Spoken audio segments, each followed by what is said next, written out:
I leaned back in my chair, letting my gaze drift across the room, which was brimming with stunning women.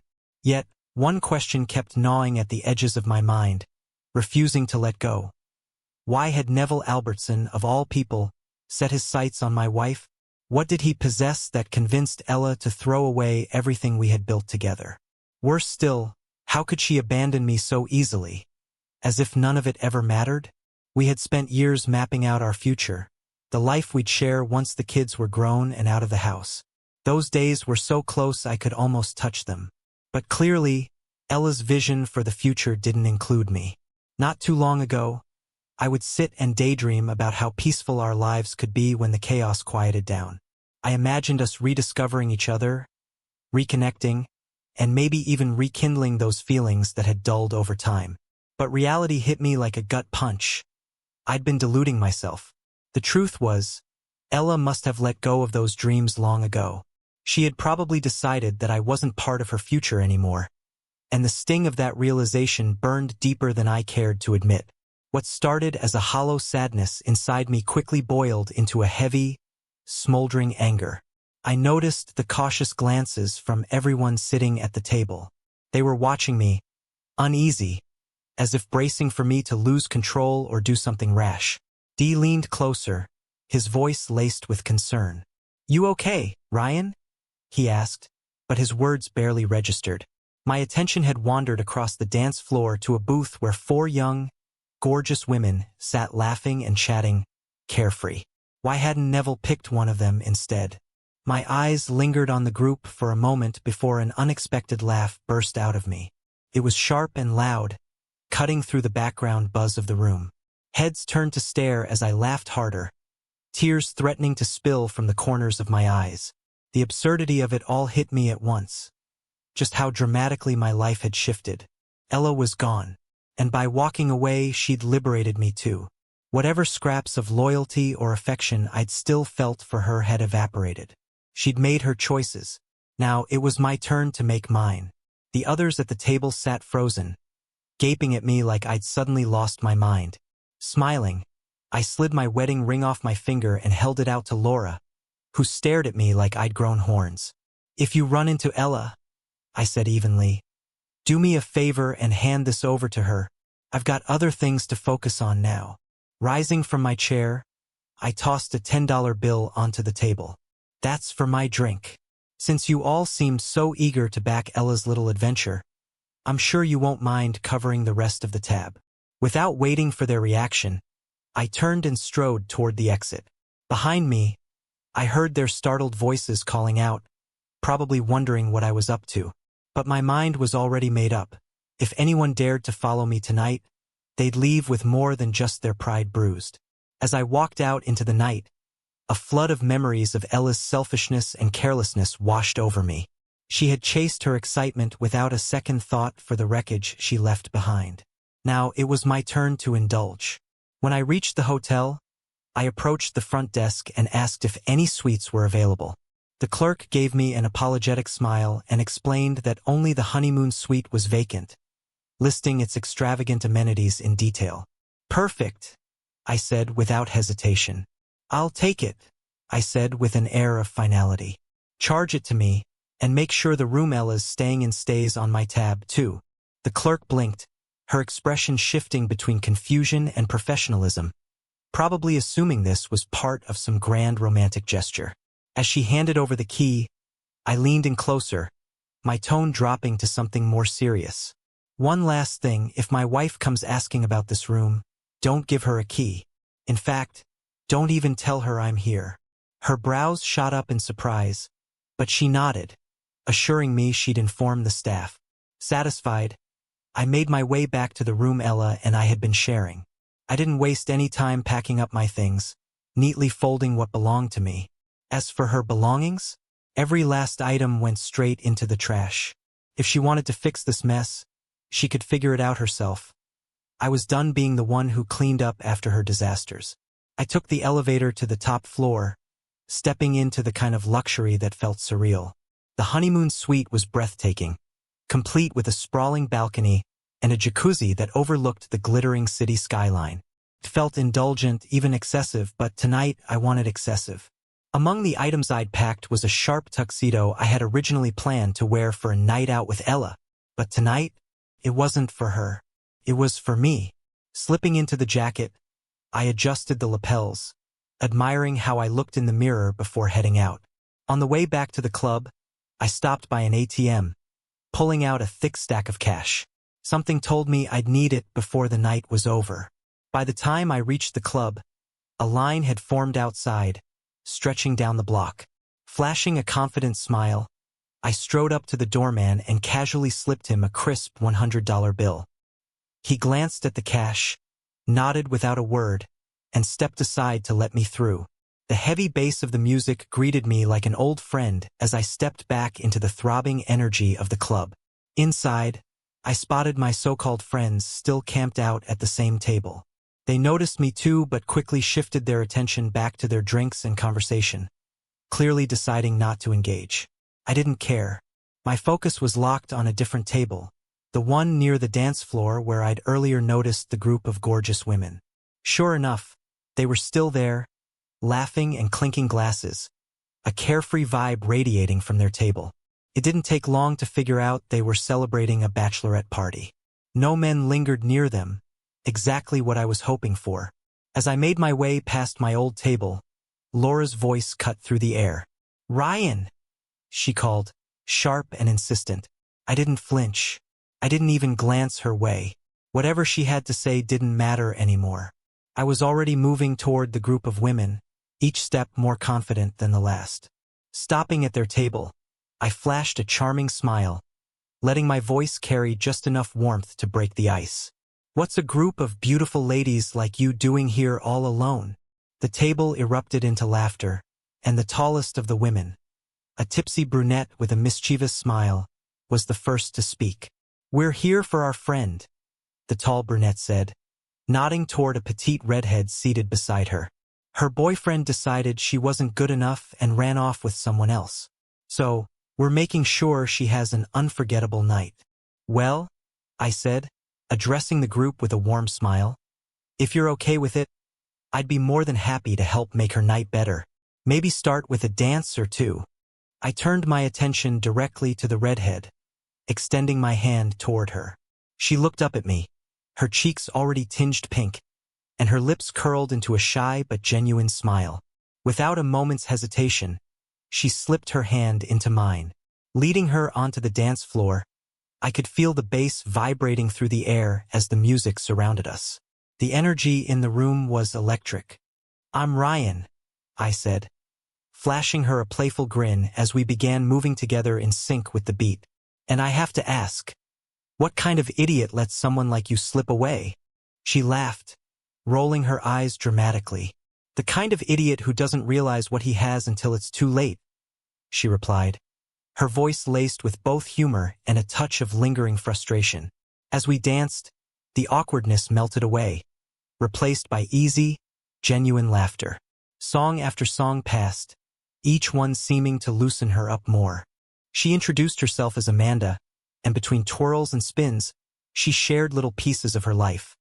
A nursing student juggling her studies and the chaos of everyday life. Her determination and resilience showed in the way she talked, making her even more intriguing. When the DJ shifted to a slower track, the tempo of the room softened. Without thinking, I pulled her closer. To my relief, she didn't resist. Instead, she stepped into the embrace, her hands resting lightly on my shoulders as we swayed to the gentle rhythm. The lights dimmed, casting a warm glow over the dance floor that made everything feel more intimate, more personal. After a moment, Amanda tilted her head up, her curious eyes locking onto mine.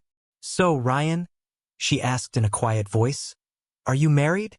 I hesitated, the question hanging in the air for a beat too long.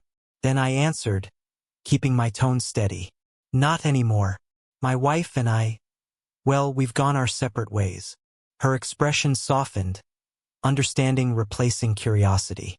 She nodded slowly and gave me a small, encouraging smile. "Well, then," she said lightly, "tonight's about leaving all of that behind, isn't it?" "Exactly," I replied, my lips curling into a confident smile. As the music played on, we continued to dance, caught in a moment that seemed to shut out the rest of the world. "Was it your wife I saw earlier?" Amanda asked, raising an eyebrow with a knowing look. "She was dancing with Neville Albertson, wasn't she?" I noticed she vanished right after that. I let out a dry chuckle, offering a wry smile. "Looks like you caught on about the same time I did, that she was officially done with me." Amanda gave me a warm, understanding smile, and we continued swaying to the music, holding each other close as if trying to steady ourselves in the wake of betrayal. Both of us carried fresh wounds from people we'd trusted, the sting of being discarded still raw. Yet, in that fleeting moment, being in each other's arms felt unexpectedly comforting, almost like we were helping to shoulder each other's pain. When the song ended, I walked her back to her table. Turning to her friends, she spoke with a soft but confident smile. "I know this was supposed to be a girls-only night, but I'd really like Ryan to stick around." The tall brunette from earlier raised an amused eyebrow, her tone teasing. "Oh, but we did agree on a no-guys rule." Grinning, I jumped in before Amanda could respond. "How about I make it up to all of you with a couple of bottles of champagne? My treat." Amanda shot her friends an imploring look, adding with a sly grin, "Besides, didn't we all see Neville Albertson sneak out with Ryan's wife earlier?" The group exchanged mischievous glances, clearly enjoying the drama, before replying almost in unison, "Didn't see a thing." Laughter bubbled up around the table as they scooted over to make room for Amanda and me. Sliding into the booth beside her, I was immediately met with a blunt question from a blonde seated to her left. "So," she asked, leaning in, "are you two in some kind of open marriage, or what?" "Not even close," I said firmly, shaking my head. Another blonde across from me piped up, her tone laced with curiosity. "Did she at least give you a heads up before bailing?" I let out a bitter laugh. "Not a word. She told me she was heading to the restroom, but instead, she snuck out the back with Neville." I motioned vaguely over my shoulder. To make it even better, all my so-called friends at the table helped her pull it off. They were in on the whole thing. Before the group could respond, the waitress appeared at our table, giving me the perfect opportunity to change the subject. I turned to the women and asked, flashing a smile, "So, does everyone here enjoy champagne?" My gaze swept across their faces, waiting for the inevitable cheers of agreement. The unanimous smiles around the table said it all, so I wasted no time ordering 2 bottles of the finest champagne the club had to offer. The table erupted in cheers, their enthusiasm infectious, and for the first time all night, the tension in the air began to lift. Felt good, refreshing, even to just enjoy the moment. When the champagne arrived, glasses were filled, and everyone raised their drinks. Taylor, the tall brunette, turned toward me, her expression unusually serious. "So, Ryan," she asked pointedly, "what's your plan? What are you going to do about your wife?" I exhaled slowly, the weight of her question settling over me. Swirling the golden liquid in my glass, I finally replied, my tone steady. "As far as I'm concerned, she made her decision the moment she walked out that door with him." Another woman chimed in, her head tilting curiously. "Do you have kids?" she asked. I nodded. "Yeah, 2, my son's 15, and my daughter's 13. They're at that age where they're starting to become more independent. I'll deal with the fallout soon enough, but for now..." I trailed off, shrugging. Before the conversation could get too heavy, Amanda looped her arm through mine and grinned brightly. "Forget about all that," she said, her voice full of energy. "Tonight, you're with us." With that, we raised our glasses high, toasting loudly before taking generous sips of champagne. The table broke into laughter, and from there, the night turned into a blur of lively conversation, jokes, and plenty of dancing. The women would occasionally head to the dance floor, pulling each other along or joining random guys who caught their eye. But Amanda stayed close, her arms slipping through mine whenever she was seated, her presence a comforting anchor. The mood took a sharp turn when Taylor suddenly stiffened, her expression darkening. Without a word, She pushed her chair back and stalked away from the table. Following her gaze, we all spotted the reason for her sudden shift. Laura, standing near the entrance, clearly there to confront me. But before Laura could take more than a few steps, Taylor intercepted her, cutting her off at the table where my old friends were still sitting. The scene was impossible to ignore. While we couldn't hear their words, Taylor's body language was loud enough. She jabbed a finger into Laura's chest, her voice raised enough to draw a few heads, her fury palpable. Laura, on the other hand, seemed to crumble under the weight of Taylor's aggression, her posture shrinking with each passing second. By the time Taylor was done, Laura had tears brimming in her eyes as she slinked back to her seat, thoroughly defeated. Taylor returned to our table, her face still flushed with anger but unmistakably victorious. As soon as she sat down, Ashley and Madison greeted her with grins and high-fives, clearly enjoying the drama. Taylor took a long sip of her champagne before smirking at me and declaring, "None of those backstabbers are coming anywhere near us for the rest of the night." I glanced back toward my old table just in time to see them hurriedly gathering their things to leave. Laura and Wendy both looked teary-eyed, their heads bowed in embarrassment, and not a single one of them dared glance in our direction as they retreated. Curiosity got the better of me. I leaned toward Taylor, raising an eyebrow. "Taylor, what exactly just happened?" I asked, unable to hide the amusement in my voice. Taylor shrugged with a casual air, though there was no mistaking the fire in her eyes. "That woman thought she could waltz over here and talk to you, so I made sure she understood exactly how I feel about people who enable cheaters and help them get away with it." I couldn't help but laugh, shaking my head in disbelief. "Sounds like you left a lasting impression," I said, grinning. "I guess they just wanted me to forgive Ella, so they wouldn't feel so guilty about their part in it. For that, Taylor, I think you've earned a kiss." But before I could even lean toward her, Amanda grabbed my face with both hands, her eyes sparkling with playful defiance. "Oh no, you don't," she teased before pulling me into a tender kiss. The table erupted into cheers and whistles as we broke apart, Amanda giving me a mischievous yet sweet smile that made my heart race. Ashley, always quick with a quip, leaned forward with a smirk. "You two really ought to get a room," she said, her voice dripping with mock seriousness. I grinned right back. "Funny you should mention that," I replied. "I happen to have a suite nearby, and judging by the looks of all of you, not one of you is in any condition to drive. How about we move this party somewhere a little more comfortable?" The suggestion was met with enthusiastic nods and cheers as we settled the bill and made our way out of the club. Amanda clung tightly to my arm, her laughter ringing out like music, while Ashley, Madison, and Taylor leaned on us for support, their giggles echoing into the night as we navigated the bustling street.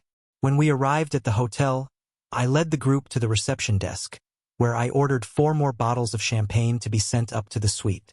The night was far from over, and I had a feeling the best was yet to come. When I casually mentioned that the room we were heading to was the Honeymoon suite, the girls burst into laughter, their giggles echoing through the hotel lobby. On the elevator ride up, they started humming and then singing the wedding march in unison. Amanda's cheeks turned a deep shade of red as she clung to my arm, her grip tightening in playful embarrassment. As we reached the suite, the teasing didn't let up. Taylor grinned and nudged me. "So, are you going to carry her over the threshold or what?" she joked. Amanda glanced up at me, her soft eyes sparkling as she murmured shyly, "You don't have to, unless you want to." Smiling, I pushed the door open, scooped her effortlessly into my arms, and carried her inside. She let out a surprised laugh that quickly turned into a soft sigh as her arms slid around my neck, and no sooner had I set her on the floor than she pressed her lips to mine in a kiss so tender it seemed as if we had known each other for years. Her lips lingered warm and tender, as if she didn't want to let go. The other women burst out laughing and clapping behind us, their jokes and teasing flying fast. But the moment Taylor spotted the jacuzzi on the suite's balcony, the energy shifted. "No way," she squealed. "There's a hot tub out there." Before I could even set Amanda down, the 3 of them were already racing to the balcony. Amanda laughed, her hand still holding mine as she led me outside to join them. Her smile was contagious. A knock at the door signaled the arrival of the champagne. I grabbed the bottles and brought them out to the balcony, where the women were already lounging in the bubbling water, their laughter and banter spilling into the night. Madison grinned at me, her tone teasing. "Ryan, don't you think you're a little overdressed for this?" I chuckled and shook my head. "I'm just here to keep Amanda company, for now," I replied with a smirk. Her friends weren't about to let her off so easily, though, and they started cheering and coaxing her to join them in the hot tub. Amanda, still smiling, tugged at my hand and pulled me back toward the suite instead. As we disappeared into the room, one of the women hummed the wedding march again, her laughter ringing out into the night. The next morning, I woke up to the sight of Amanda curled against me, her arms draped lazily over my chest.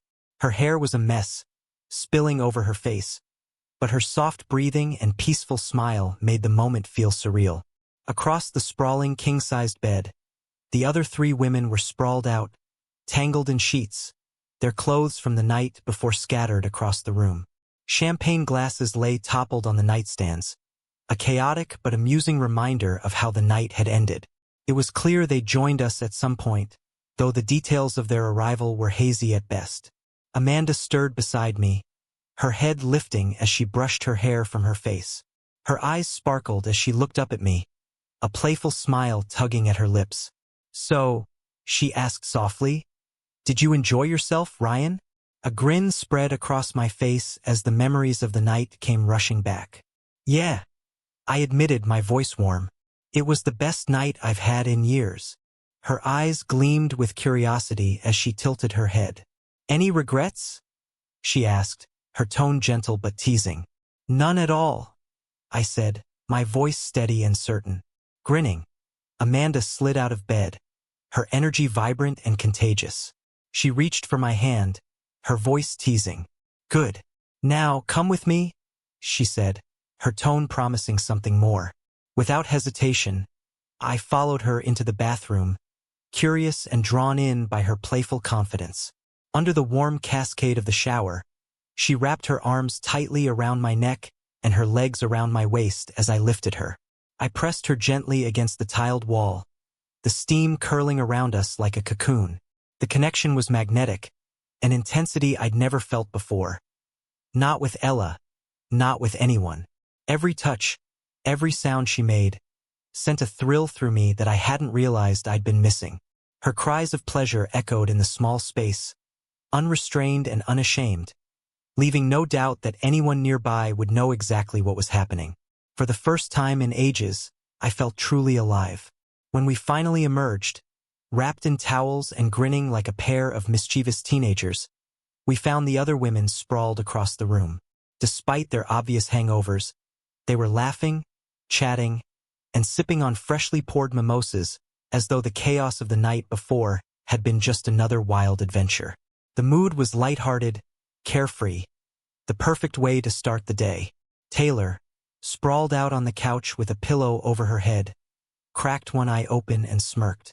"I've got to try that shower. You two made it sound like the best one in the world." Her comment sent the room into another fit of laughter, and Amanda turned to me with a shy smile, her cheeks tinged with a rosy pink. As the morning wore on, the women took turns in the shower, their laughter filling the suite. One by one, they began saying their goodbyes, exchanging hugs and promises to stay in touch. When the room finally quieted and it was just Amanda and me, she looked up at me with soft, thoughtful eyes. "Would you mind giving me a ride home?" she asked gently. On the drive, she nestled close to me, her head resting lightly on my shoulder, her gaze distant as she stared out the window. After a while, she broke the silence, her voice tender but purposeful.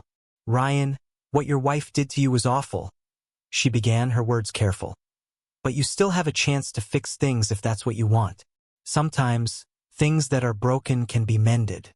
But," she hesitated, turning to look at me, her eyes searching mine, "if you decide you're not going back, I'd really like to see you again." Her honesty disarmed me, and I gave her hand a gentle squeeze, offering her a reassuring smile.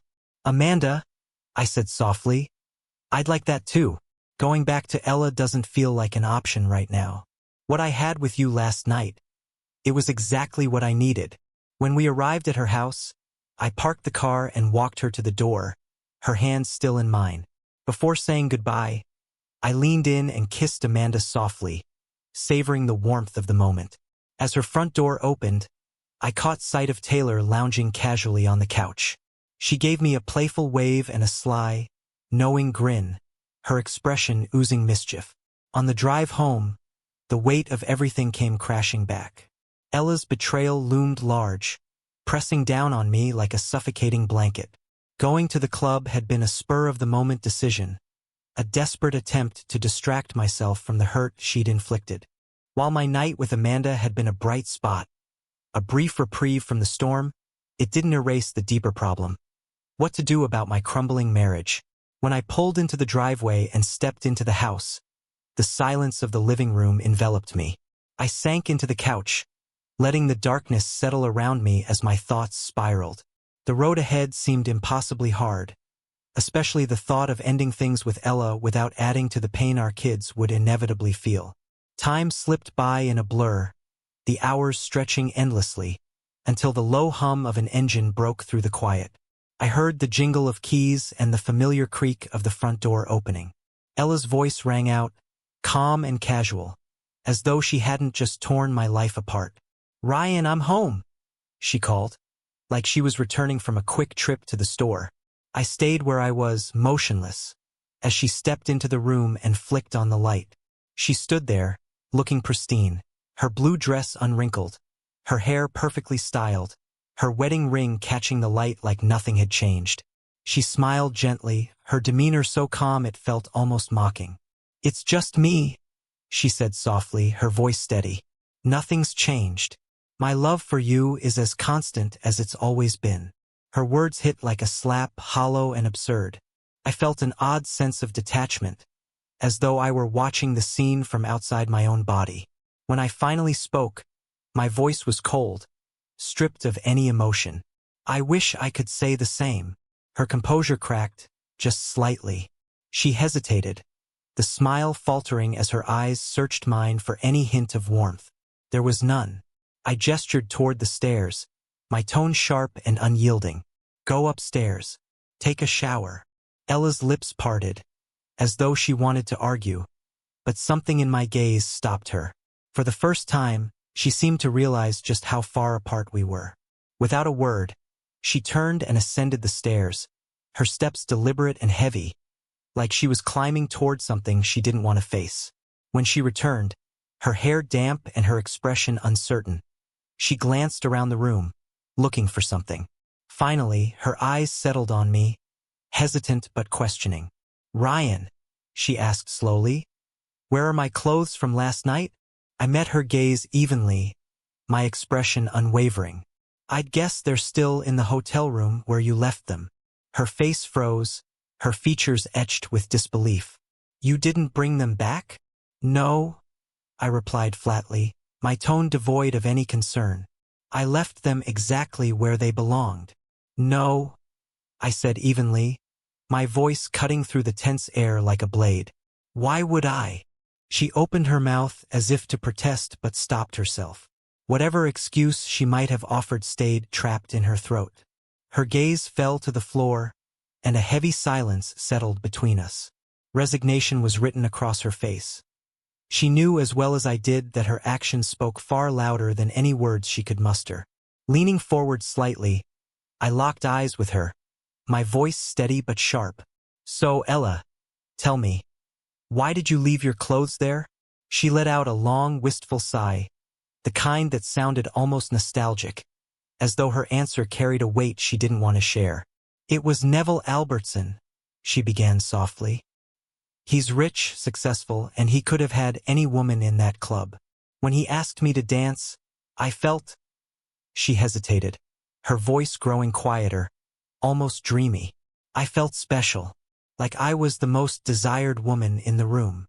As she spoke, her expression shifted, her eyes distant. It was painfully clear that she wasn't here with me. It hit me then with icy clarity. She valued that brief moment of indulgence with him more than the years we'd spent building a life together. Right now, I wasn't her husband or her partner. I was just an afterthought. "Do you love him?" I asked, my voice sharp and unflinching, cutting through her reverie. Her head snapped up at the question, and for a moment, she hesitated. Finally, she shook her head, her voice barely above a whisper. "No, I don't love him," she said. "It was just physical. I love you, Ryan." I raised an eyebrow, my expression unmoving. "You hesitated," I pointed out, my tone unwavering. "I know what that hesitation means. If he'd asked you to leave with him, you would have gone, wouldn't you?" Her face paled, and though she flinched, she didn't deny it. Instead, she let out another sigh, her voice faltering. "It was just one night," she said again, her words sounding hollow. "It didn't mean anything. It was purely physical." I leaned back in my chair, my gaze hard as steel. "Well," I said coldly, my voice final, "this is where the conversation ends. I need time to process all of this. Pack some things, for yourself and for the kids, and stay at your parents' place for the week." Her lips parted, and for a moment, she looked like she might argue. But when she finally spoke, her voice was small and uncertain. "But Ryan," I cut her off, my tone leaving no room for debate. "The discussion is over. If you try to rush this, you're not going to get the resolution you want," Ella snapped, her voice taut with frustration. But her words only fueled the fire burning inside me. This time, I didn't hold back. My anger surfaced, sharp and raw, evident in the glare I leveled at her and the cold edge in my voice. She seemed to realize there was no room left for argument. After a tense pause, she gave in, gathered her belongings, and walked out the door. As the door clicked shut behind her, I stood in the quiet entryway, letting the stillness settle over me. Seeing her earlier in that familiar blue dress, acting as though nothing had changed, had ignited something inside me, a fire I couldn't extinguish.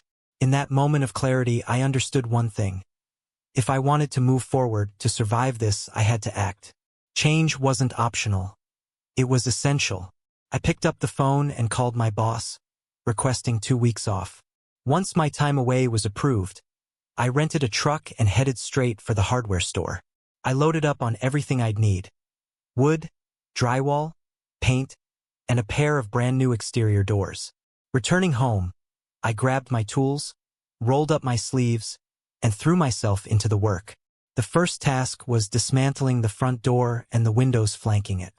I widened the opening and installed 2 separate doors side by side, the original one on the right and the new one on the left. Next, I built a wall down the center of the entryway, framing and installing drywall to divide the house into 2 separate living spaces. On the left side, I added a back door and started converting the office into an extra bedroom. The dining room on Ella's side became a 3rd bedroom for her. Slowly but surely, the house took on a new shape, a duplex with 2 distinct halves. One major exception stood out: the detached garage. I changed the locks and the access code, ensuring that only I could get in. Outside, I erected a tall fence in the backyard, cutting the space cleanly in half. I kept the kids in the loop, framing the project as nothing more than house renovations. Ella, meanwhile, tried to approach me several times, but I shut her down every time, making it clear I wasn't ready to hear anything she had to say. I couldn't afford distractions. My focus was on rebuilding the physical and emotional boundaries she'd shattered. A few days into the renovations, I found myself longing for something different, a distraction, maybe even a spark. Without hesitation, I picked up my phone and dialed Amanda's number. The sound of her voice on the other end was like sunlight breaking through storm clouds. "I thought you'd forgotten about me," she teased, her laugh warm and light. "Not a chance," I said, a smile spreading across my face. "In fact, I can't stop thinking about you." "Oh, really?" she replied, her voice playful. "Absolutely," I said without hesitation. "I was wondering, how would you feel about taking a little trip with me?" Her laugh came again, laced with curiosity. "Don't tease me, Ryan." "I'm not teasing," I said earnestly. I'm serious. Just you and me. How does a weekend getaway sound? Her tone shifted, growing more serious, her excitement unmistakable. Are you for real? She asked. Completely, I replied. What do you think about the Bahamas? There was a beat of silence before her voice came back, brimming with excitement. That sounds amazing. Can you swing it this weekend? I asked, trying to keep my tone casual despite the excitement bubbling beneath the surface. We could fly out Thursday and come back Tuesday. That's plenty of time to relax and enjoy ourselves. Yes, yes, and absolutely yes, Amanda exclaimed, her voice brimming with enthusiasm. Let me grab my phone and passport. We can figure out the rest when we're there. We spent a few more minutes ironing out the details, and as soon as we hung up, I wasted no time booking the trip. Flights, hotel, everything, it was all set within the hour. It wasn't a cheap getaway, but I didn't care. If Ella decided to push for a divorce, half of our savings would be hers anyway. The thought of indirectly using that money to fund a trip with Amanda made me smile wickedly. Just to be safe, I quickly transferred the balance of our savings into a new account under my name and rerouted my salary there as well. I wasn't about to let Ella walk away with more than she deserved. Over the next several days, I threw myself into the renovations, working non-stop to transform the house. 16-hour days became the norm as I tore down walls, rebuilt new ones, and carved out every square inch of separation possible. By Wednesday, I had painted and trimmed the central dividing wall on Ella's side, cementing the reality that this was no longer our house. It was two homes side by side. The utilities were still shared: water, gas, electricity, but that was a problem for another day. For now, she wouldn't have the power to lock me out of anything. That evening, I sent her a text, simple and to the point. Bring the kids back in the morning, I wrote. No explanations. No unnecessary pleasantries. Just the facts. On Thursday morning, I set up a chair in the driveway and waited. When Ella's car pulled in, I watched as she and the kids stepped out, confusion spreading across their faces. The changes to the house were subtle but impossible to miss. The widened entryway with two distinct doors, the divided backyard, the fresh coat of paint on one half of the house. It was a clear statement. Things would never be the same. Saren, ever the outspoken one, tilted her head, her brow furrowed. Dad, what's going on? She asked, her tone a mix of curiosity and unease. Leaning back in the chair, I grinned. I turned the house into a duplex, I said casually. What do you think? Their stunned expressions were priceless. Ella's jaw tightened, her eyes darting between the house and me, but she stayed silent, handling the bags with stiff, deliberate movements. Don't worry, I said, chuckling at their reactions. The right side is completely finished. I even moved your things into your new rooms. Standing up, I led them through the house, giving them the grand tour. I pointed out the new layout, highlighting the separate spaces and the functional changes I'd made. The kids followed, wide-eyed and quiet, their faces a mix of fascination and uncertainty. Ella trailed behind, her discomfort clear as she surveyed the new arrangement. But, Dad, Elton finally said, breaking the silence as he glanced around the smaller living room. This side's a lot smaller. I chuckled and gave Elton's shoulder a reassuring pat. It's cozy, buddy, I said with a grin. You'll get used to it. Besides, this isn't permanent. We won't be crammed in here forever. The kids stayed quiet, their faces reflecting a mix of unease and curiosity. Ella didn't say a word, but the tension radiating from her was unmistakable. I could tell my point had landed. It's all good, I continued, keeping my tone upbeat. Trust me, after a while you'll hardly notice the difference. I've even got some big plans. Maybe adding a garage on the other side and, who knows, maybe a pool and jacuzzi someday. That finally earned a few tentative smiles from the kids, though Ella's stiff expression remained unchanged. Sensing her need for privacy, Ella nudged the kids gently. Why don't you two start unpacking? She said, her eyes flicking toward me repeatedly. It was clear she wanted to talk, but I didn't acknowledge her. Instead, I busied myself helping the kids settle into their new rooms.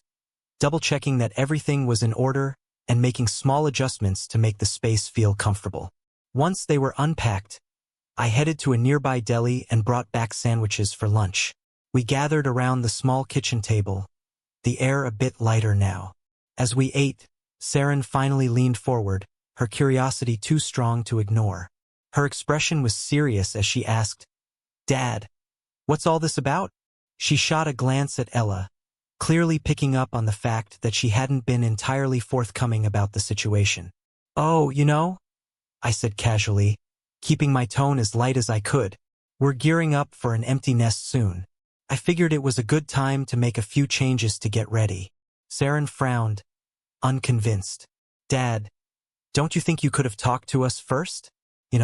Asked how we felt about it." I flashed a grin, throwing a pointed look in Ella's direction. "Actually," I said smoothly, "this was your mom's idea. She thought it was time for something different." Saren's head whipped around toward Ella, her eyes wide with surprise. "Mom?" she asked, incredulous. "You decided this without even telling us?" "Yeah, Mom," Elton chimed in, his voice carrying a mix of confusion and frustration. "Don't you care what we think about all this?" Ella's face turned red, and she stumbled over her words. "It wasn't exactly like that. It was a misunderstanding. Your father just took what I said too literally." I leaned back in my chair, unable to suppress a smirk. "Oh, I don't know, Ella. You were pretty clear about wanting things split up." Turning to the kids, I softened my expression. "When I saw just how serious your mom was about making changes, I realized there wasn't any going back." I glanced back at Ella, watching as her face crumbled. Her eyes grew misty, and without another word, she pushed her chair back and left the room, disappearing down the hall. Elton looked at me, his face etched with concern. "What's going on with Mom? She's been crying a lot lately." I shrugged, keeping my tone neutral. "Maybe you should ask her," I said simply. Before Saren could press me further, I changed the subject. "Listen, I'll be out of town for a few days, but I'll call you every evening to check in. Okay?" They nodded, and after kissing them goodbye, I grabbed my bags and headed out. I didn't bother saying anything to Ella. She had holed herself up in the bedroom, and I wasn't in the mood for another confrontation. Picking up Amanda, we set out for a getaway that felt long overdue. Everything about the trip was indulgent. First-class flights, a luxury resort, sun-drenched beaches, turquoise waters, gourmet meals, and endless cocktails. Amanda radiated joy, savoring every moment, and her happiness was infectious. For the first time in years, I felt completely at ease. The weight of my failing marriage, the constant tension with Ella, all of it felt worlds away. By the time we flew back, we were both sun-kissed and glowing from the time together. The connection between us had deepened in ways I hadn't anticipated. When I dropped her off on Tuesday evening, she leaned in for a lingering kiss, her eyes sparkling with warmth. "Stay one more night?" she asked softly. I smiled, brushing a strand of hair from her face. "I'd love to, but don't you have classes tomorrow?" She laughed, her voice light and teasing. "You're always so practical." "Fine, but promise me you'll call before bed. I want to hear your voice." "Deal," I said, pulling her close for one last kiss before heading home. A deep sense of contentment settled over me. The night before, she had confessed she could see herself falling for me, and the truth was, I was starting to feel the same way. When I arrived back at the house, Ella's car was already parked in her driveway. Wanting to avoid a confrontation, I parked on the street and started unpacking my bags. As I approached the door, a knock sounded behind me. Turning, I found Ella standing there, her expression unreadable. "You're back," she said, her tone neutral but guarded, giving nothing away. "Yes," I replied evenly, meeting her gaze without hesitation. "Can we talk?" she asked, her voice hesitant. I exhaled slowly, keeping my tone calm. "Sure. What's on your mind?" She glanced at the door. "Can I come in?" "No," I said firmly, cutting off any hope before it could take root. "This is my space now, Ella, and you're not welcome here." Ever. My words hit her like a physical blow. She took a step back, her expression stunned, as though she hadn't expected such finality. Without a word, she turned and retreated to her side of the house, her shoulders slumping as she disappeared behind her door. Watching her go, a wave of clarity washed over me. This arrangement wasn't going to work. Even with the duplex setup, living here, sharing the same property was impossible. Later that evening, I found myself sitting across from her at her kitchen table. The air between us was thick with tension. Ella's face was pale, her hands trembling slightly as she clasped them together on the table. Her voice wavered as she finally broke the silence. "Ryan, I love you," she said, her tone cracking under the weight of her words. "I want things to go back to the way they were." "That's not going to happen," I said bluntly, meeting her gaze with unwavering resolve. There was no use sugarcoating the truth. Her eyes widened, disbelief and desperation creeping into her voice. "Why not? Why can't we just start over?" I leaned forward slightly, keeping my tone steady but firm. "Because, Ella, you did something that changed the way I see you, changed the way I feel about us. That's not something I can just ignore or pretend didn't happen." Her voice broke as she pleaded, her eyes searching mine for some trace of hope. "That shouldn't define us, Ryan. It was one mistake. We've been through so much. This can't be the end." "It absolutely defines us," I replied, my tone sharp and unyielding. "What you did doesn't just disappear. Nothing can erase it or how it made me feel. And yes," I admitted, taking a deep breath, "I still love you. But love isn't enough to fix this." Her lips trembled, and she opened her mouth to speak, but I held up a hand, cutting her off. "Think about it, Ella. Imagine we were on our first date and halfway through the night you left with another man. Spent the night and the next morning with him. If that had happened back then, do you honestly believe there would have been a second date?" She flinched, visibly shaken by the example, but she clung to the one excuse she had left. "But Ryan," she said desperately, her voice trembling as she grasped for justification. "It was Neville." I shook my head, my expression icy and unyielding. "I don't care who it was," I said, my tone cutting through her excuses like a knife. "You chose him over me. You made the decision to sneak out of the club and spend the night with him. That's all on you, Ella." "It was just one night," she burst out, her frustration boiling over. "You've had my whole life to know how much I love you. One man shows interest, and suddenly, I mean nothing to you." I let out a cold laugh, shaking my head. "So what's your point, Ella?" I shot back, sarcasm dripping from my voice. "Should I lock you away from every rich or successful man who looks your way? There's a marathon this weekend. Are you planning to sleep with the winner too?" "Ryan, that's not fair," she snapped, her voice rising with indignation. Her cheeks flushed with anger. "Oh, now you want to talk about fairness?" I said calmly, tilting my head as if considering the absurdity of her argument. "Fairness? When all you want is to excuse your betrayal, smooth over my anger, and somehow make this my fault for feeling hurt and betrayed. Fairness, when I'm the only one in this relationship expected to uphold it." She opened her mouth, but no words came out. The tension between us was palpable, an unspoken acknowledgement of just how far we had fallen. I reached across the table, my hand open, and after a long moment, she hesitantly placed hers in mine. We locked eyes, and I knew it was time to say the words we'd been circling around all night, no matter how much they might hurt. "It's too late, Ella," I said softly, my voice steady but firm. "It's too late for us." Her eyes widened, as though she hadn't truly considered that possibility until now. Her voice was barely a whisper as she repeated my words. "It's too late." "Yes," I said, unflinching. "It's too late." Her hand trembled in mine for a moment before she pulled it away, her face clouded with sadness, anger, and something I couldn't quite place. Maybe defiance. After a long pause, she said something I wasn't expecting. "You found someone else?" she said suddenly, her tone sharp and almost daring, as if she wanted to provoke a reaction. No, I replied simply, my voice calm and unwavering, the word catching her off guard. Her hands jerked back, her eyes narrowing in surprise.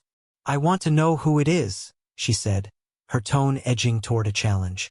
Oh, I'm sure Laura and the others told you all about the redhead I danced with, I said evenly, watching Ella's face for any hint of recognition. The one who held me close? She's the one who stepped in on the anniversary you decided wasn't worth celebrating. Ella's expression faltered for a brief moment, a flicker of sadness crossing her face as the pieces clicked into place. It was clear she already knew. Laura must have sent her photos of Amanda and me, the two of us looking far more than casual. When she finally spoke, her voice trembled with barely restrained anger. Are you doing this just to get back at me? Parading around with some 24-year-old to settle the score?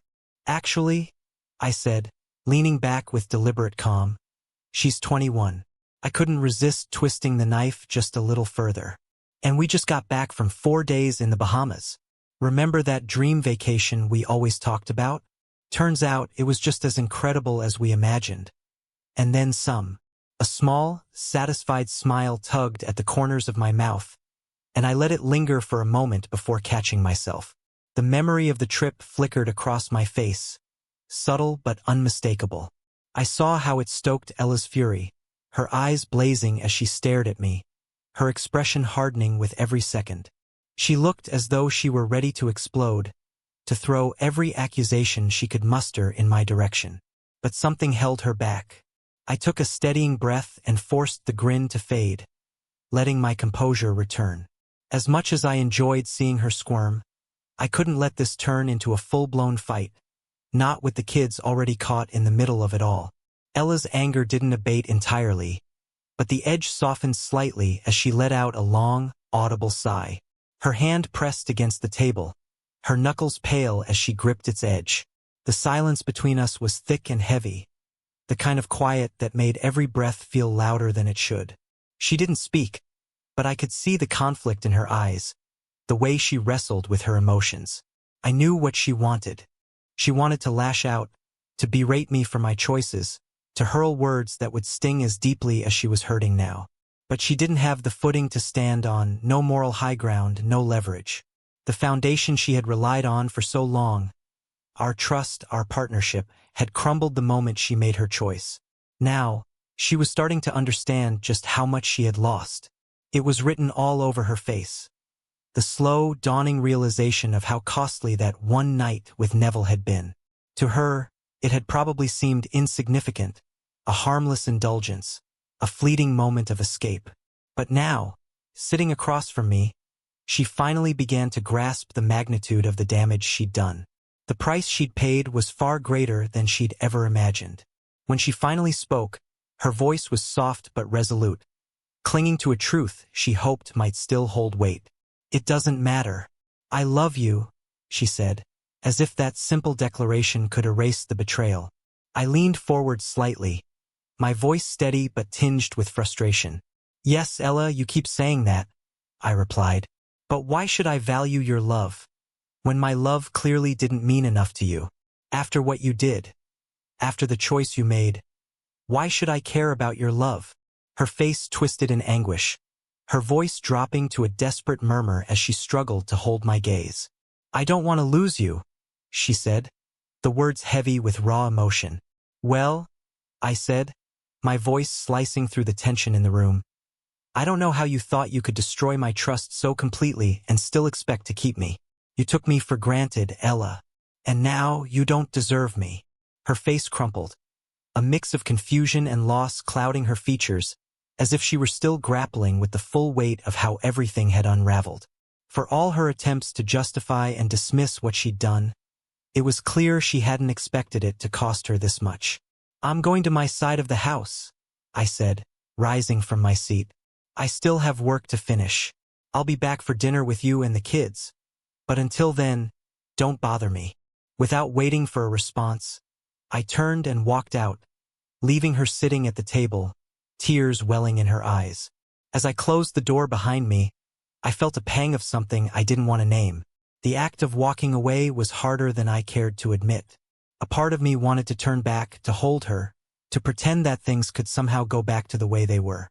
But I knew better. That version of Ella, the one I had built my life with, was gone. What we'd shared had shattered into something unrecognizable, replaced by fragments of memories she had carelessly discarded with one selfish act. Later that afternoon, before dinner, I decided to take the kids on a tour of my side of the house. I walked them through the kitchen, pointing out where I planned to install a glass back wall that would overlook a pool. Their faces betrayed unease when they saw the fence dividing the backyard, the physical marker of the split between Ella's space and mine. I guided them through the layout and stopped to show them the extra rooms I had set aside. Elton furrowed his brow, confusion evident as he asked, "Dad, why would I need 2 rooms here?" "Because," I said, meeting his gaze, "this side is going to be my home. Your mom's side will be hers." Saren's eyes locked onto mine, her voice a whisper barely loud enough to hear. "Dad, are you and Mom getting divorced?" "Mom won't tell us anything?" Elton added, frustration creeping into his tone. "We've asked her so many times, but she won't say a word." I sighed, trying to soften the blow of my response. "No, we're just separated for now," I said carefully, choosing my words with precision.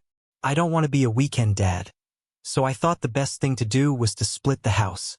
That way, you 2 can decide where you want to stay." Elton seemed to process this quietly, his brow furrowing as he mulled it over. Before he could respond, Ella appeared in the doorway, her voice subdued but tense. "Dinner's ready," she announced, avoiding my eyes. We gathered at the dinner table, the silence heavy and oppressive, stretching across the room like a taut wire. The tension was palpable, and the kids, perceptive as ever, picked up far more than either Ella or I wanted them to. Finally, Elton broke the silence, his voice ringing clear and decisive. "I'll move in with Dad," he said, his eyes fixed on me. His declaration hung in the air like a thunderclap, and I could see Ella's face pale, her shock unmistakable. "Dad told you we're splitting up," he added, turning his gaze to Ella. His tone was direct, almost accusing, as though daring her to deny it. "Why didn't you?" Ella's mouth opened, but no words came out. The silence stretched painfully, the air in the room growing heavier as her shock shifted into a mix of sadness and frustration. I braced myself, knowing the conversation that was bound to follow. "No, no," Ella protested, her voice trembling as she fought back tears. "This is just a misunderstanding. We're still working through it." Her words felt hollow, and even she seemed to realize how little weight they carried. Saren slapped her hand on the table, the sound sharp in the tense quiet. "Who's actually changing, though?" she demanded, her voice rising with frustration. "I want to know." Her eyes darted between Ella and me, her face flushed with anger and confusion. Elton, quieter but just as intent, sat back in his chair, his gaze shifting between us, silently waiting for someone to provide clarity. Ella avoided my eyes, keeping her focus firmly on her plate. But when her tears began to well up, she didn't need to say a word. The kids had their answer. The truth was written plainly across her face, and they weren't blind to it. Trying to defuse the tension, I spoke gently. "Your mom is just tired. She needs some rest right now." Standing, I moved around the table and helped Ella out of her chair.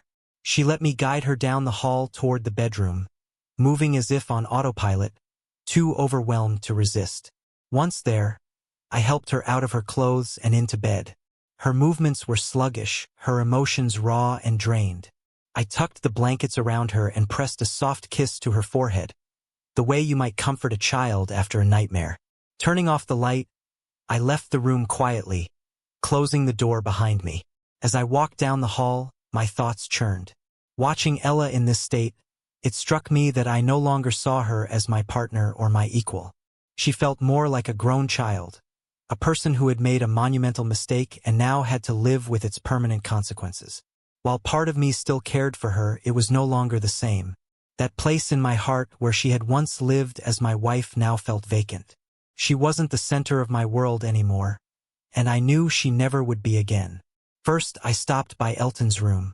He was sprawled out on his bed, the glow of his phone illuminating his face as he scrolled and messaged his friends. "Do you want to talk?" I asked softly, leaning against the doorway. Without looking up, he shook his head, his expression neutral and distant.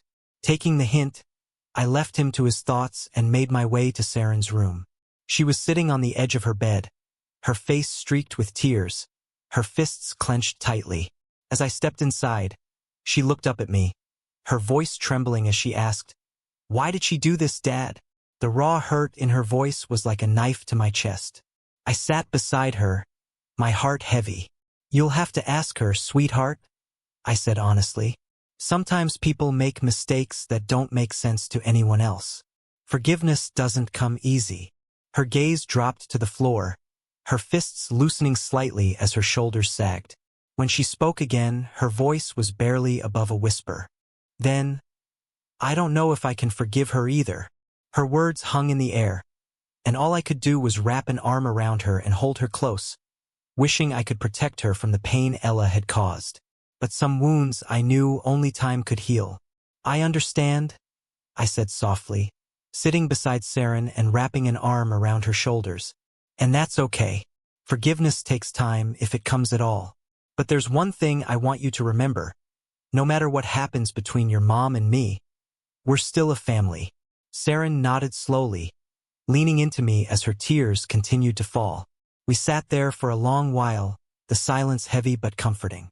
"We are a family," Saren said firmly, wiping her eyes with determination. "I just won't share a room with Mom anymore." I pulled her into a tight hug, pressing a kiss to her temple as we exchanged quiet, "I love yous." Then I headed back to my side of the house, feeling the weight of this new, fractured version of family life. This was our reality now. Mornings didn't feel all that different since I was usually out the door before the kids were even awake.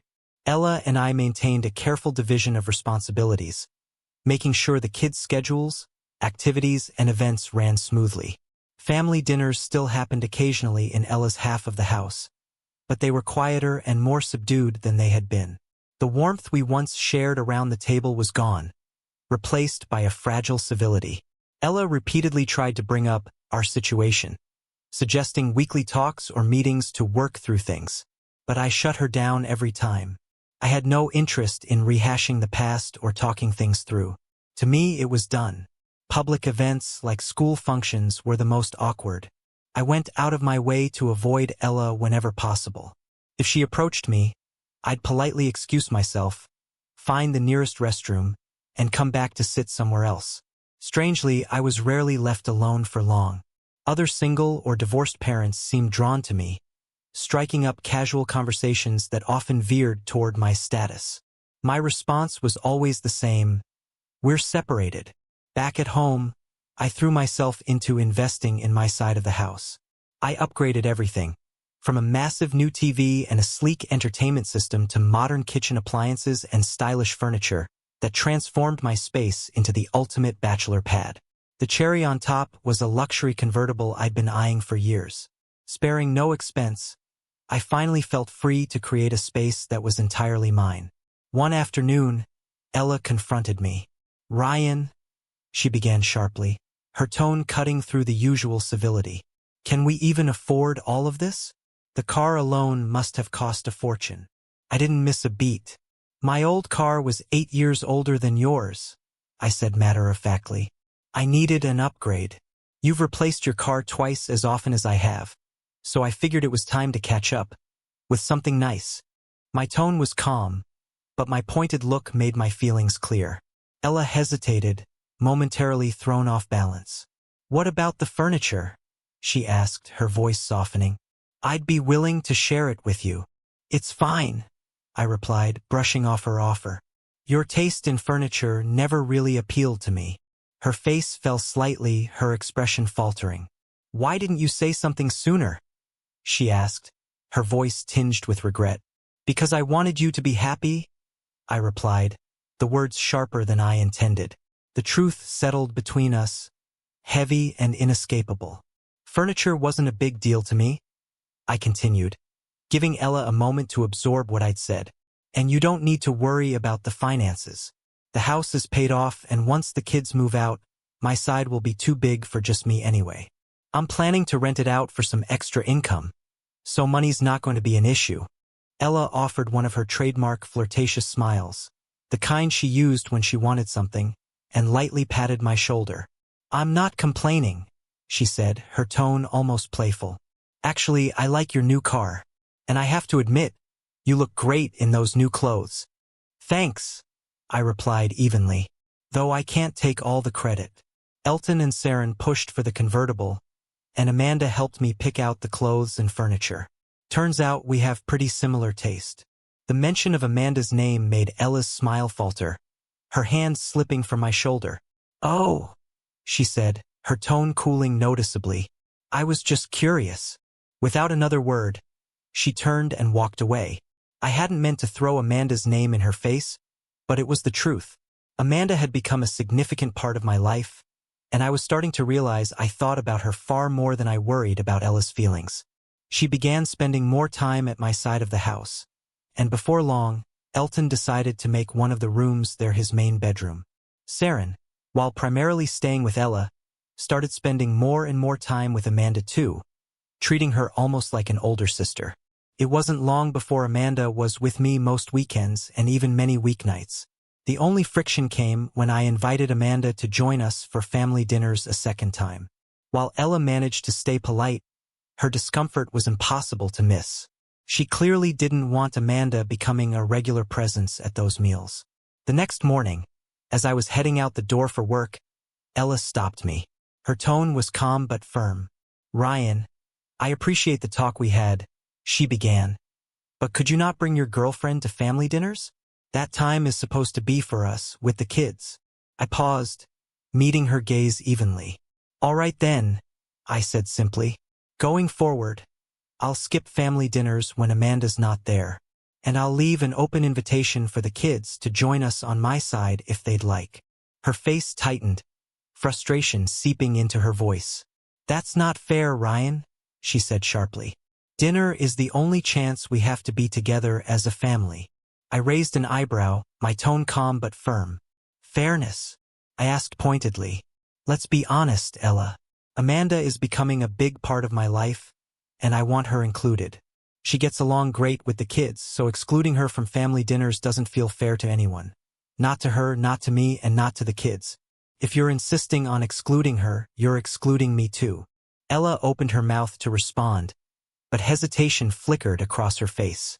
But Ryan, she started, her voice faltering.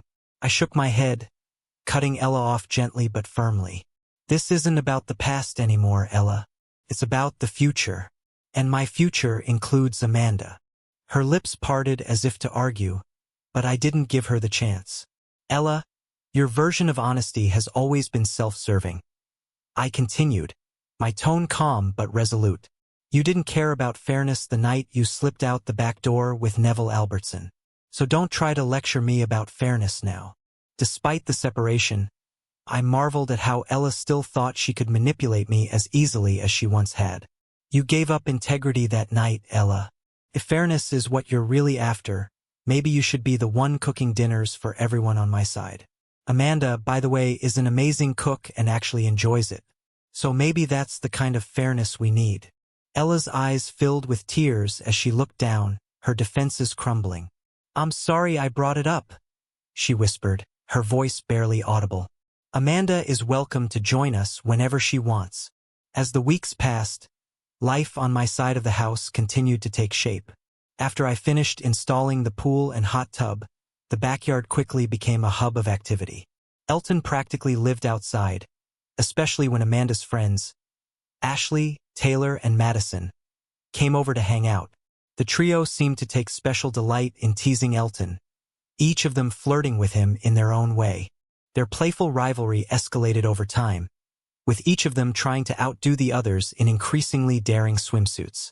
Taylor, with her natural confidence and curves, ultimately won by kissing Elton in the pool and pressing herself against him. The poor kid stayed in the water a good 10 minutes afterward, trying to regain his composure. Watching his confidence skyrocket after that moment was both hilarious and heartwarming. Not long after, Elton started dating a girl from school, and when Taylor and the others met her, they treated her like royalty, joking that she was the luckiest girl alive. Amanda's friends were truly one of a kind. Meanwhile, I kept my boundaries with Ella firm. She was never allowed on my side of the house.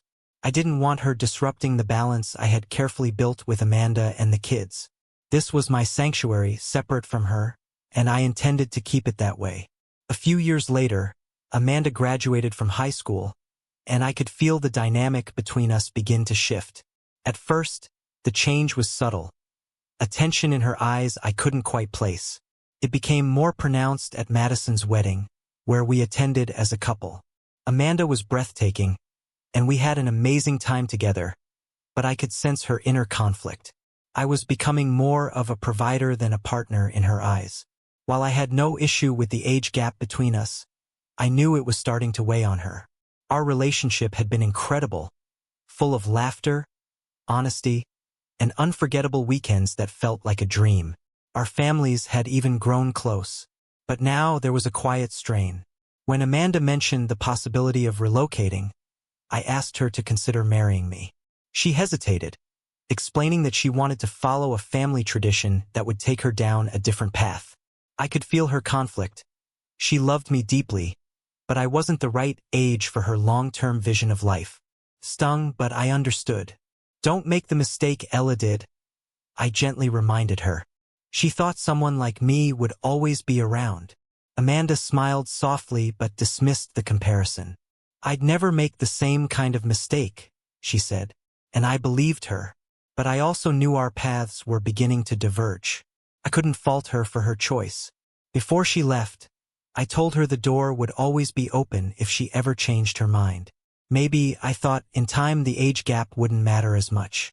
I cherished the memories we'd made, grateful for the honesty and respect Amanda had shown me.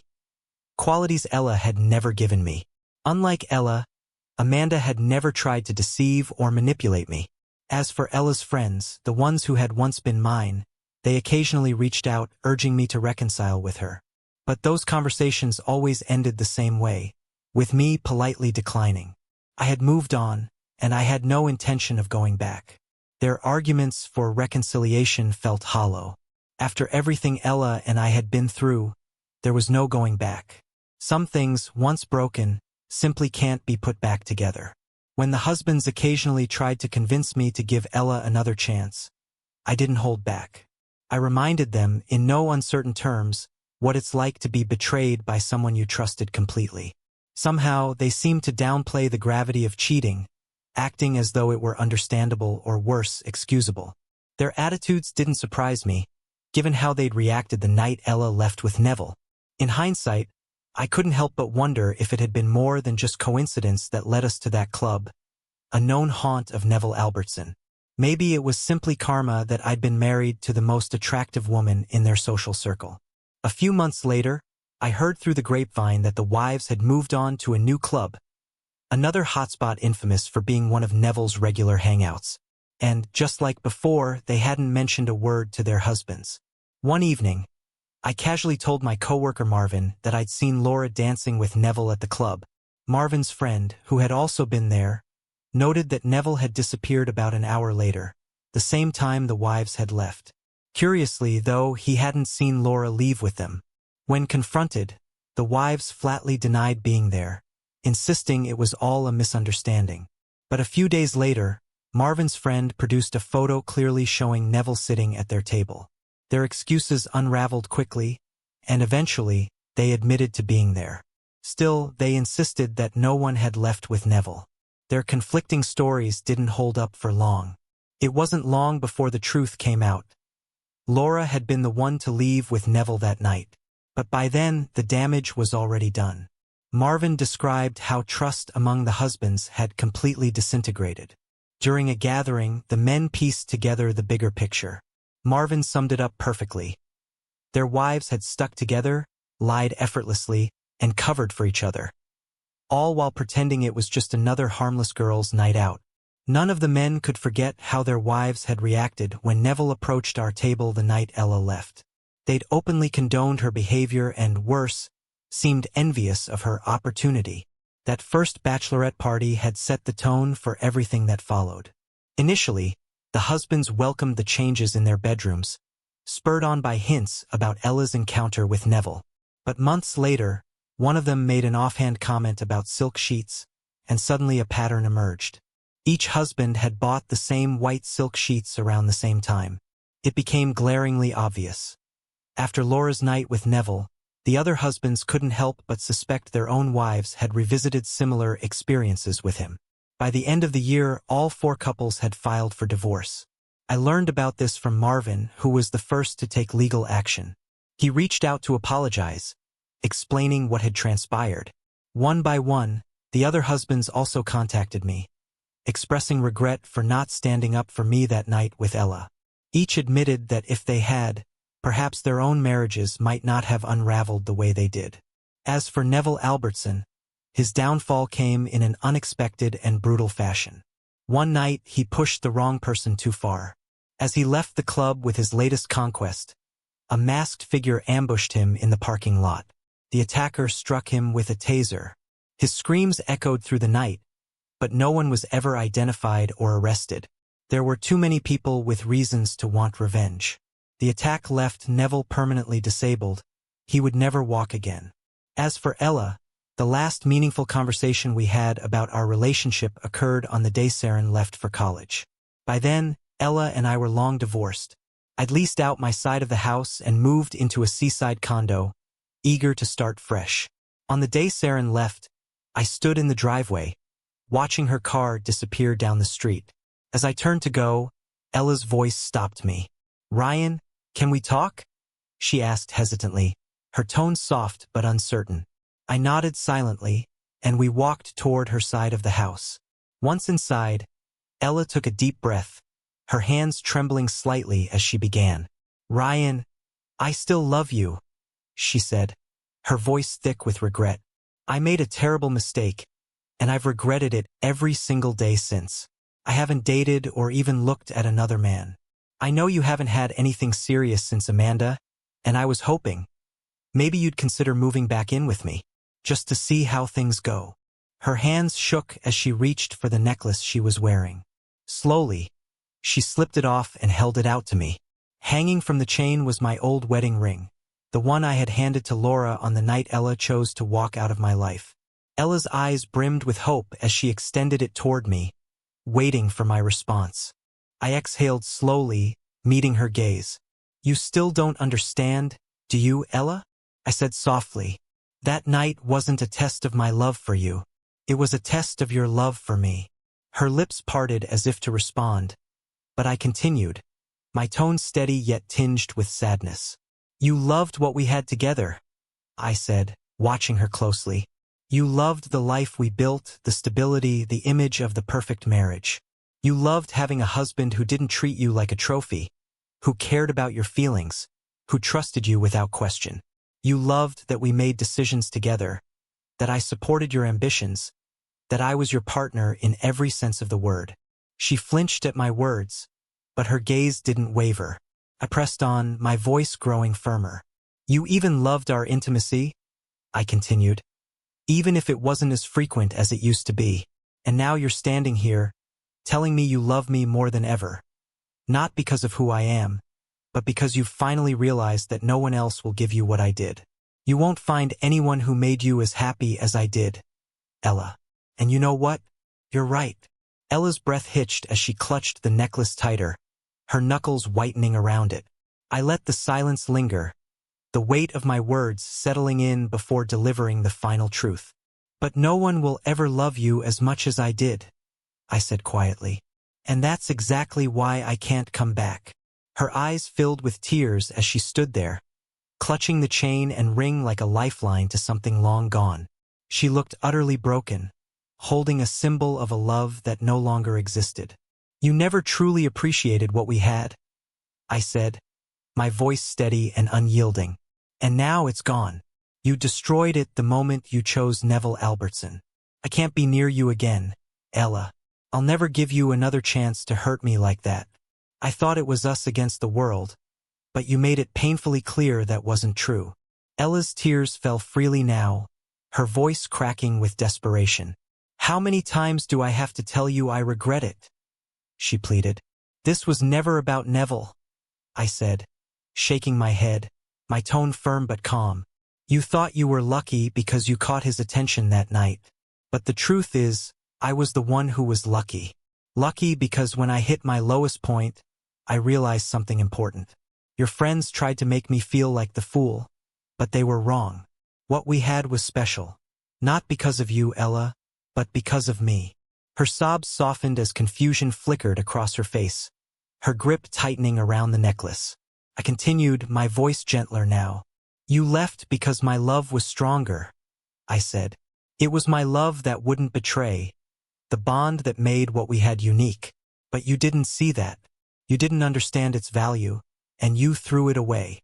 I paused, the memory of that night bubbling to the surface. When I sat at that table, furious and betrayed, I looked across the room and saw Amanda. She caught my eye and smiled. A simple, genuine smile. In that moment, I realized something. Happiness was still possible. I could give my love to someone who truly valued it. "You opened my eyes, Ella. You set me free." Ella stood frozen, clutching the necklace as if it could somehow hold the pieces of the past together. But no matter how tightly she held on, there was no going back. What we'd had was gone, and she finally seemed to understand that.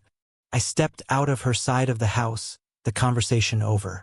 Without another word, I got into my convertible and started the engine. As I drove away, a grin spread across my face. The weight that had hung over me for years felt lighter now. I couldn't wait to get home. Amanda had just left her job and moved in with me the week before. In such a short time, she'd reminded me what it felt like to be truly needed, to be trusted, and to love without fear again. And trust, that beautiful, fragile thing, was finally mine once more.